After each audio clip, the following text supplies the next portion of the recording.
Hello friends, I am Devendra Rathore from Genex institute Indore.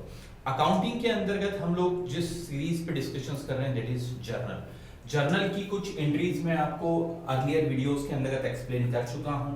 अब मैं उनके आगे की एंट्रीज को एक्सप्लेन कर रहा हूं। तो यदि आपने अर्लियर वीडियो या पहले का वीडियो नहीं देखा है तो उसे ध्यान से देख लें, जिससे आपको अकाउंटिंग के कंसेप्ट बहुत अच्छे से क्लियर हो जाएंगे जर्नल एंट्री समझने के लिए, क्योंकि जर्नल पे ही आपकी पूरी अकाउंटिंग आगे की डिपेंड होती है। चलिए अब हम नेक्स्ट ट्रांजेक्शंस को डिस्कस करते हैं। बैंक 150 रुपए बैंक से ब्याज प्राप्त हुआ। बैंक क्या कर रहा है, आपको इंटरेस्ट के रूप में 150 रुपीज दे रहा है। ठीक है, तो अब आप सोचिए ये किस अकाउंट से रिलेटेड है, पर्सनल, रियल या नॉमिनल। सबसे पहले आप आइडेंटिफाई कीजिए। तो आपको 150 रुपए मिल रहे हैं, मतलब क्या हो रही है, आपकी इनकम हो रही है। तो जो आपकी इनकम है वो नॉमिनल अकाउंट से रिलेटेड है। तो what is the rules of nominal account, बोले सब जने दिमाग में मेमोराइज करें। यहाँ लिखा हुआ है, फिर भी आपको मेमोराइज हो जाना चाहिए था। All expenses and losses are debit and all incomes and gains are credit. ठीक है, तो 150 रुपए जो ब्याज है वो आपको मिल रहा है, मतलब आपकी इनकम है, मतलब इंटरेस्ट जो है वो तो क्या होगा, आपका क्रेडिट होगा। ठीक है, अब जो बैंक में जमा, मतलब बैंक जब ब्याज देती है तो ब्याज के रूप में देगी क्या आपको, पैसा। तो जो पैसा आएगा वो क्या आपको बैंक घर पे देने आती है, नहीं सर, वो हमारे अकाउंट में जमा करती है, जिससे हमारा बैंक अकाउंट में पैसा क्या हो रहा है, बढ़ रहा है। ठीक है, तो इस एंट्रीज को हम यहाँ एक्सप्लेन करते हैं। आपके बैंक अकाउंट में क्या हो रहा है, एक तरह से ट्रांजेक्शन्स में अमाउंट बढ़ रहा है। तो बैंक जो हो गया वो एक तरह से बैंक अकाउंट बढ़ रहा है हमारा, तो बैंक पाने वाला हो गया बैंक अकाउंट DR2। क्या हो रहा है, आपके यहाँ पैसा जमा हो रहा है, और वो पैसा कहां से आ रहा है, ब्याज के रूप में। तो ब्याज को इंग्लिश में आप क्या बोलते हैं, इंटरेस्ट। ठीक है, तो ट्रांजेक्शंस हो जाएगा bank account DR2 interest account. कितना, 150 रुपीज। तो 150 रुपीज हम अमाउंट के कॉलम के अंदर डाल देते हैं कि 150 रुपीज आपके बैंक अकाउंट में बढ़ रहा है। नरेशन क्या हो रहा है, आपको रिसीव्ड इंटरेस्ट, इंटरेस्ट आपको क्या हो रहा है, प्राप्त हो रहा है। ठीक, अब नेक्स्ट एंट्री हम देखते हैं। नेक्स्ट एंट्री के अंतर्गत हम देखते हैं किराया चेक से चुकाया। इससे पहले भी हमने देखा था रेंट पे किया था हमने, लेकिन उस समय हमने नगद पे किया था। इस बार क्या कर रहे हैं, आप चेक से पे कर रहे हैं। तो जब आपको हमेशा ध्यान रखना है, जब भी आप चेक से पे कर रहे हैं, मतलब एक तरह से आपके बैंक में से पैसा कम होगा। देखिए, कैश भी आप ही का है और बैंक में जो पैसा वो भी आप ही ने जमा कर रखा है। लेकिन कई बार होता है, आजकल लीगल ट्रांजेक्शन सारे हम लोग कैसे कर रहे हैं, चेक के द्वारा करने पड़ते हैं हमें। ठीक है, तो आपने जो किराया दिया वो कैसा दिया, आपने चेक से दिया। ठीक है, तो पहले सोचो रियल, मतलब रियल, नॉमिनल या पर्सनल अकाउंट। सबसे पहले चीज किराया दिए क्या है, आपका इनकम है, एक्सपेंसेस है, पर्सनल अकाउंट है, रियल अकाउंट है। सब समझ में आ रहा है, किराया दिया मतलब इसके नाम से समझ में आ रहा है, मतलब इट्स एक्सपेंसेस, मतलब ये क्या है, हमारे नॉमिनल अकाउंट से रिलेटेड है, जिसका मतलब है सभी खर्चे और हानियों को डेबिट और सभी आय और लाभों को क्रेडिट किया जाए। तो किराया चुकाया, तो किराया क्या है आपका, इनकम या एक्सपेंसेस, एक्सपेंसेस है। तो ऑल एक्सपेंसेस आर डेबिट, तो आपके एक्सपेंसेस का नाम है रेंट। यहाँ आप लिखते हैं रेंट अकाउंट DR2। अब किराया चुकाया, तो किराए से आपके पास से क्या जाएगा, सुबह सी बात है सर, किराया चुकाएंगे तो पैसा जाएगा, मतलब इसमें अब आधा रूल जो लग रहा है वो किसका लग रहा है, आपका रियल अकाउंट का। क्योंकि रियल अकाउंट का क्या रूल्स है, debit what comes in, credit what goes out. क्योंकि अब आपके पास से कैश क्या हो रहा है, यहां से जा रहा है, लेकिन कैश ना जाते हुए पैसा काय से जा रहा है, आपका चेक से जा रहा है। चेक से जा रहा है मतलब एक तरह से आपके बैंक अकाउंट में, जैसे पिछली बार पैसा बढ़ा था, इस बार बैंक अकाउंट से पैसा क्या हो रहा है, कम हो रहा है। तो कैश ना लिखते हुए हम यहाँ पर क्या लिखते हैं, टू बैंक अकाउंट। आ रही बात समझ में, ठीक है, it is not a tough. थोड़ा सा लॉजिक हमें ध्यान रखना है कि सर जब हम कैश देते हैं तो कैश लिखते हैं, और यदि चेक से पेमेंट कर रहे हैं तो हमें बाय बैंक लिखना पड़ता है, पेड रेंट बाय चेक।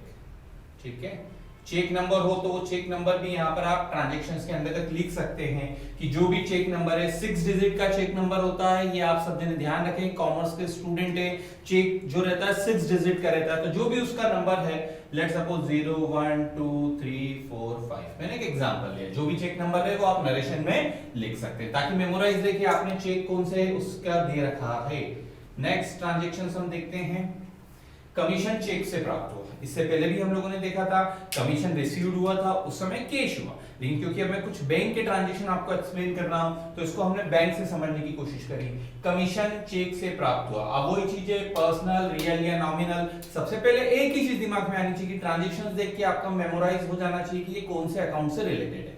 जिस अकाउंट से रिलेटेड होगा उसका रूल्स हमें इंप्लीमेंट करना है। तो अब सर कमीशन मिला मतलब it's our income, income is related to nominal account. The rules is all expenses and losses debit, all incomes and gains are credit. ठीक है, तो कमीशंस मिल रहा है, कमीशंस यदि कैश मिलता है तो हम कैश बोल देते, लेकिन चेक से मिल रहा है, चेक से मिल रहा है मतलब हमारे बैंक अकाउंट में पैसा बढ़ रहा है, तो बैंक क्या हो गया, एक तरह से रिसीव, बैंक में पैसा जा रहा है, तो बैंक अकाउंट दिया टू, क्या हो रहा है आपको कमीशन मिल रहा है टू कमीशन। ठीक है, टू कमीशन अकाउंट, कितना कमीशन मिल रहा है आपको 1000 रुपए का, 1000 रुपए आपके डेबिट में, 1000 रुपए आपके क्रेडिट में। नरेशन रिसीव्ड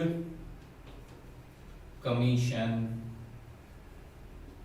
ठीक है, बाय चेक आपको लिखना है तो लिख सकते हैं। अब जो मैं ट्रांजैक्शंस आपको समझा रहा हूं इसको ध्यान रखना, ये पहली बार हम समझ रहे हैं। 2000 रुपए निजी उपयोग के लिए निकाले। निजी उपयोग मतलब मैंने आपको समझाया है business and businessman both are the separate identity. Business और बिजनेसमैन दोनों सेपरेट आइडेंटिटी होते हैं। ठीक है, बिजनेसमैन जब बिजनेस में पैसा लगाता है शुरू में तो उसको हम कैपिटल बोलते हैं, है ना, आपको शायद याद होगा। और हम हमेशा अकाउंटिंग किसके बिहाफ से करेंगे, बिजनेस की तरफ से। बिजनेसमैन ने हमको अपॉइंट जरूर किया है लेकिन हम हमेशा अकाउंटिंग किसके बिहाफ से करते हैं, बिजनेस की साइड से। तो बिजनेसमैन जब बिजनेस में पैसा लगाता है उसको कैपिटल बोलते हैं। अब बिजनेसमैन क्या कर रहा है, बिजनेस में से पैसा अपने निजी उपयोग के लिए ले जा रहा है। तो मैंने आपको बताया था कि बिजनेसमैन के हम 2 अकाउंट खोलते हैं, आपको शुरू में बताया था।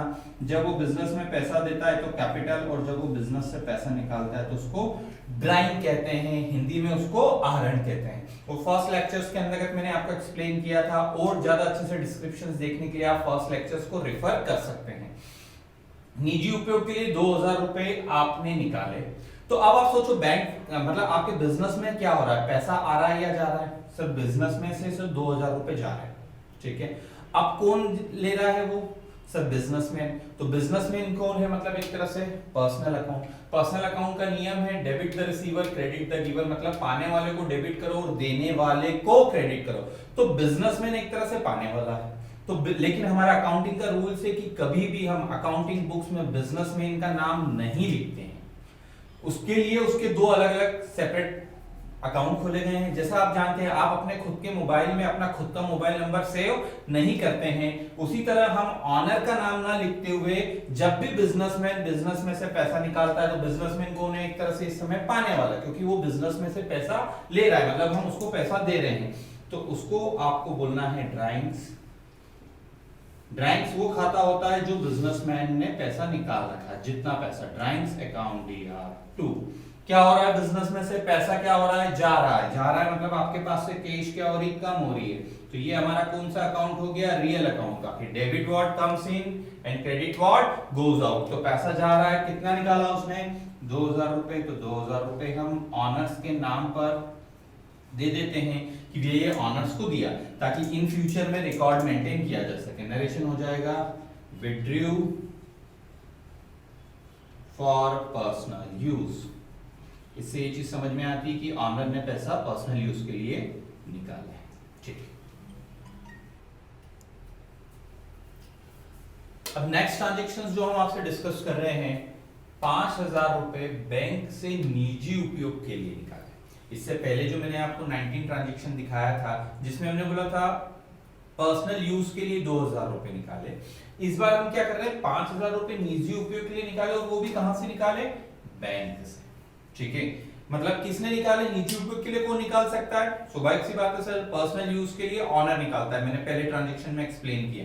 तो जब 5000 रुपए बैंक से निकाले तो ले कौन रहा है, हमने पहले ही आपको समझाया बिजनेस और बिजनेसमैन दोनों अलग आइडेंटिटी है।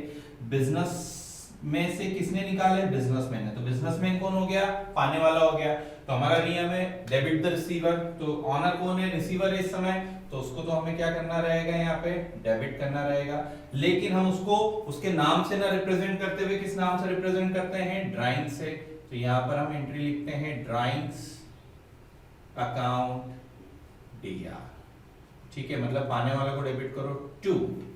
अब क्या हो रहा है, आपके पास से क्या जा रहा है सर, स्वाभाविक सी बात है, जब वो कोई चीज निकालेंगे मतलब पैसा निकालेंगे, लेकिन वो पैसा नगद निकाल रहे हैं क्या, नहीं, कहां से निकाल रहे हैं, बैंक से निकाल रहे हैं, मतलब बैंक में से पैसा क्या हो रहा है आपका, कम हो रहा है। तो एक तरह से देखा जाए तो वहां से पैसा कम हो रहा है, तो रियल अकाउंट का नियम है debit what comes in, credit what goes out, तो पैसा हमारे यहां से जा रहा है टू बैंक अकाउंट, ठीक है। अब विड्रू फॉर पर्सनल यूज, है ना, ये चीज आपको ध्यान रखना है, इस चीज में कंफ्यूज ना हो, ठीक है, क्योंकि इसने कैश निकाला था पिछली बार तो हमने कैश लिखा था, इस बार उन्होंने बैंक में से पैसा निकाला है तो हमारे बैंक अकाउंट में से पैसा कम हो रहा है, इसलिए हम यहाँ पर लिख रहे हैं drawings account DR to bank account, ठीक है। अब उसी ट्रांजेक्शन को अब बहुत ध्यान से समझना है थोड़ा सा। अब ड्राइंग्स करने के अलग अलग तरीके हो सकते हैं, या तो ऑनर कैश निकाल सकता है, 19 नंबर एंट्री में हमने देखा, दूसरा बैंक से निकाल सकता है 20 नंबर एंट्री में देखा, और तीसरा एक और तरीका हो सकता है कि सर हो सकता है ऑनर ने बिजनेस में से क्या किया हो, माल निकाल लिया। क्या निकाल लिया, माल, मतलब जो गुड्स है हमारा बिजनेस का वो निकाल लिया। सपोज कीजिए, जैसे सपोज आपकी किराने की दुकान है, मतलब ऑनर जो उनकी किराने की दुकान है, अब उनके यहाँ गेस्ट आ जाते हैं, तो उन्होंने क्या करा कि पर्टिकुलर अपनी शॉप के अंतर्गत से पर्टिकुलर कोई चीज, लेट सपोज रसना के 50 रुपए वाला पैकेट जो है वो निकाल लिया कि अभी गेस्ट आए तो उनको वहां से दे दो। तो बिजनेस ये बोलता है कि आपने अपने फैमिली पर्सनल मेंटेन के लिए यहां से सामान निकाला है, तो बिजनेस में आप कम से कम वो जो प्रोडक्ट है, आप हो सकता है कि उस पे जो प्राइस लिखी हुई हो, जैसे लेट सपोज ये 3000 रुपए का माल निकाला, हो सकता है कि यही माल उन्होंने खरीदा होगा 3000 रुपए में, और ये उसको बेचते कितने में, 3500 रुपए में। कितने में बेचते, 3500 रुपए में।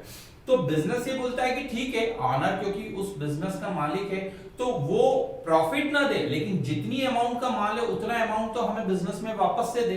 तो ऐसी सिचुएशंस के अंतर्गत आपको एक चीज को ध्यान रखना है कि मालिक ने बिजनेस में से पैसा निकाला, तो मालिक कौन है, ऑनर है, तो पाने वाले को डेबिट करो, हमारा पर्सनल अकाउंट का नियम है, ठीक है।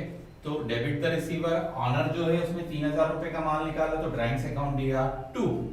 पिछली बार आपने देखा था 19 नंबर एंट्री में हमने कैश लिखा, 20 नंबर में बैंक लिखा, तो अब क्या लिखे, क्योंकि वो पैसा नहीं निकाल रहा है, क्या निकाल रहा है, माल निकाल रहा है। तो ये चीज मैंने एक आपको पहले बताई थी कि माल के बारे में मैंने आपको बताया था कि जब वो आता है तो परचेस है और जाता है तो सेल्स है। तो इस बार क्या हो रहा है, माल आ रहा है या जा रहा है, सर मालिक ने निकाला, मतलब एक तरह से माल तो जा रहा है, तो एक तरह से क्या होना चाहिए, सेल्स। लेकिन सेल्स कब हो सकती है, जब उसमें प्रॉफिट जुड़ा होता है, क्योंकि सेल्स की डेफिनेशन है परचेज प्लस प्रॉफिट, दोनों को जोड़ते हैं तो उससे जो अमाउंट निकलती है वो सेल्स होती है। मैं और एक्सप्लेन करूंगा आगे। लेकिन इस कंडीशंस के अंतर्गत जब हम ऑनर से प्रॉफिट नहीं ले रहे, केवल परचेस अमाउंट, मतलब जितने का वो माल हमने खरीदा था केवल उतना ही पैसा हम बोलते हैं कि आप वापस बिजनेस में दो, तो ऐसी सिचुएशंस के अंतर्गत जब आपने माल आपके यहां से जाए और उस पे आपने प्रॉफिट नहीं कमाया हो, तो उस कंडीशन में आपको ध्यान रखना है परचेस क्रेडिट होती है।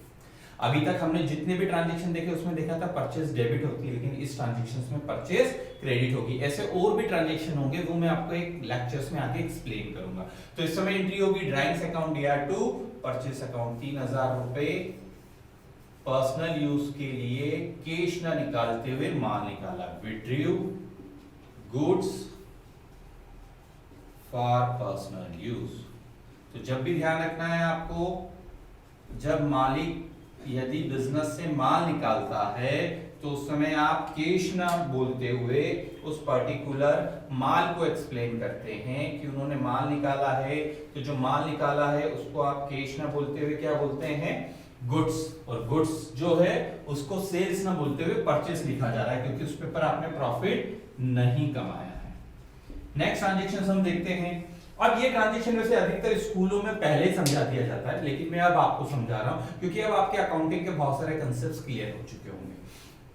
50,000 रुपए से व्यापार प्रारंभ किया, सबसे पहले ही हमने समझा था बिजनेस और बिजनेसमैन दोनों अलग चीजें, ये बिजनेसमैन है, ये बिजनेस है, बिजनेसमैन ने क्या करा, व्यापार प्रारंभ किया, तो बिजनेस में क्या हुआ, एक तरह से 50,000 रुपए उसने दिए।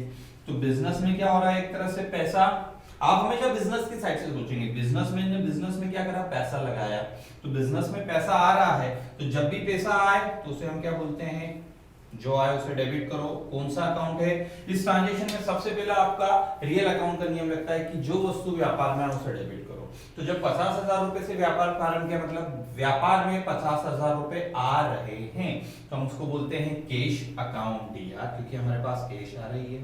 2, अब ये पैसा कहां से आ रहा है, तो सर वो पैसा तो कौन लगाएगा, बिजनेसमैन लगाएगा, तो बिजनेसमैन मतलब एक तरह से पर्सन, तो पर्सन कौन से अकाउंट से रिलेटेड हो गया, आपका पर्सनल अकाउंट, जिसका नियम है debit the receiver and credit the giver. तो बिजनेसमैन ने बिजनेस में पैसा लगाया, मतलब बिजनेस में पैसा क्या हो रहा है, आ रहा है, और देने वाला कौन है, businessman, he is a giver. तो हमारा नियम है कि जो गिवर है उसको क्या करते हैं, हम क्रेडिट करते हैं। लेकिन रूल्स है कि कभी भी अकाउंटिंग बुक्स में अकाउंटिंग के अंतर्गत हम ऑनर्स का नाम नहीं मेंटेन करते हैं। तो जब भी वो बिजनेस में पैसा देगा तो उसको कैपिटल बोलेंगे, और जब भी निकालेगा उसको ड्राइंग बोलेंगे, वो हम डिस्कस कर चुके हैं। मतलब बिजनेसमैन जब पैसा बिजनेस में लगा रहा है तो उसका नाम ना लिखते हुए हम क्या लिखते हैं, उसको कैपिटल अकाउंट। ठीक है, तो 50,000 रुपए से जब उसने व्यापार प्रारंभ किया तो एक तरह से व्यापार में 50,000 रुपए कैश आ रही है, इसको हम नरेशन में बोलते हैं स्टार्टेड